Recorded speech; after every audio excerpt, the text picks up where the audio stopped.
नमस्कार विद्यार्थी मित्रांनो, लोकसभेच्या निवडणुकांमुळे यूपीएससी आणि एमपीएससी दोन्हीने आपल्या परीक्षा पुढे ढकलल्या। यूपीएससीने मात्र लगेचच परीक्षा पुढे ढकलल्याचं जाहीर करून नवी तारीख डिक्लेअर केलेली आहे। फक्त पूर्व परीक्षेच नाही तर काल परवा मुख्य परीक्षेची तारीख सुद्धा डिक्लेअर झालेली आहे।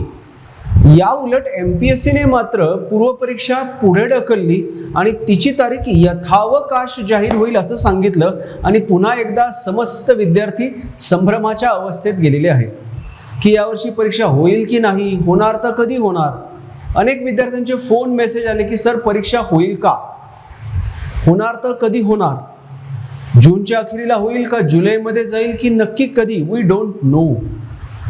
बेसिकली लक्षात घ्या, परीक्षेची तारीख जाहीर न करण्यामागे एक प्रमुख कारण आपल्याला दिसून येतंय की काही विशिष्ट आरक्षणाबाबतचे वाद अजून सुद्धा पूर्णपणे सुटलेले नाहीत आणि याच कारणामुळे आयोगापुढे नवीन तारीख जाहीर करण्याबाबत अडचण येत आहे। मग आता या सर्व संभ्रमाच्या परिस्थितीमध्ये अजून एक दुसरी गोष्ट अशी की जी कंबाईनची परीक्षा जूनमध्ये होणं अपेक्षित होतं त्याबाबत सुद्धा आता संभ्रम निर्माण झालेला आहे। ती परीक्षा आता जूनमध्ये होणं शक्य नाहीये, कारण आय थिंक त्याच दिवशी यूपीएससीची प्रिलिम्स आहे।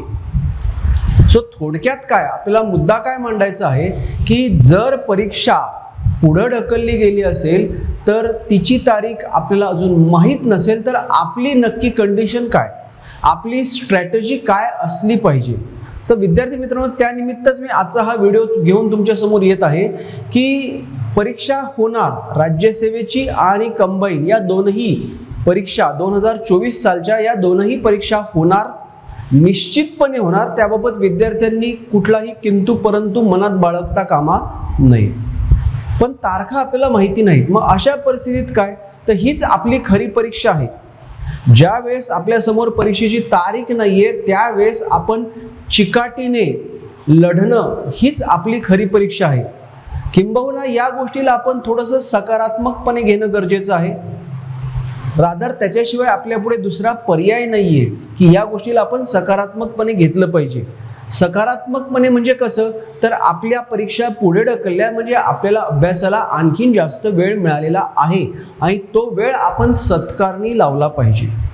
पुण्यात असं दिसून येते की बहुतांश अभ्यासकांमधले बरेचसे विद्यार्थी घरी निघून गेलेले आहेत, कारण परीक्षा कधी होणार माहिती नाही, टेम्परेचर प्रचंड वाढलेलं आहे। मग अशा परिस्थितीत इथं राहून उपयोग काय, डझंट मॅटर। तुम्ही जरी घरी गेलात किंवा पुण्यात हॉस्टेलला रूमवर राहिलात तरी सुद्धा आपण एक गोष्ट लक्षात घ्यायची की परीक्षा होणार आहे आणि आपल्याला ही परीक्षा देण्यासाठी बोनस वेळ मिळालेला आहे। जी परीक्षा 28 तारखेला उद्या होणं अपेक्षित होतं ती परीक्षा अनिश्चित काळाकरता पुढे गेली असेल तर तो जो काही काळ आपल्याला मिळणार आहे त्या काळाचा आपण सदुपयोग केला पाहिजे।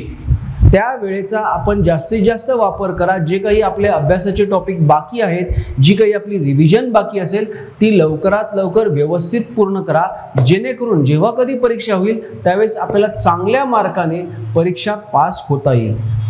आणि याच दृष्टिकोनातून विद्यार्थ्यांना मदत करण्यासाठी एक थोडीफार मदत व्हावी याकरता आपण 1 मे पासून जॉग्राफी जो काही घटक आहे, पर्यावरणाचा, जॉग्राफीचा आणि नंतरच्या ह्याच्यात विज्ञानाचा घटक, या घटकाची रिव्हिजन सिरीज घेऊन परत येत आहोत।